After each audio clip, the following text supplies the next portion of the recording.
ফাকুলতু আস্তাগফিরু রাব্বাকুম ইন্নাহু কানা গাফফারা। নূহ আলাইহিস সালাম বললেন, তোমরা আল্লাহর কাছে ক্ষমা চাও, তিনি অতীব ক্ষমাশীল।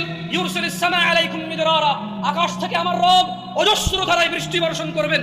ওয়ায়ুমদিদকুম বিআমওয়াল, শুনে রাখো জুয়ারিরা, তোমরা যারা জুয়া খেলে নিজেকে স্বাবলম্বী করতে চাও, জুয়া খেললে স্বাবলম্বী হবে না, আস্তাগফিরুল্লাহ বললে স্বাবলম্বী হবা। আমি জামশেদ মজুমদার বলতেছি না, আল্লাহর নবী নূহ আলাইহিস সালাম বলতেছে, ইউমদিদকুম বিআমওয়াল, যদি বলো আল্লাহ ক্ষমা করে দেন সব অপরাধ, আর করব না অপরাধ, যা করছি মাফ করে দেন, আমি লজ্জিত, আর আমি ভুল করব না, আর আমি পাপে জড়াবো না, যদি মাপ চাও ভালো হয়ে যাও।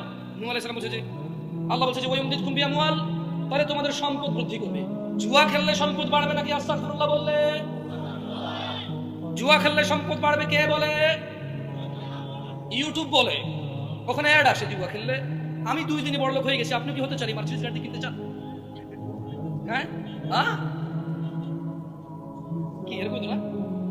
আস্তাগফিরুল্লাহ বললে খালি কি সম্পদ বাড়বে? উনি বলছে যে ওয়াবানিন, সন্তান সন্ততি হবে। এখন সম্পদ হইলো, সন্তান হইলো, খাবে দাবে, তো আমি কি চিরঞ্জীবী? যা পৃথিবী ছেড়ে চলে যেতে হবে না?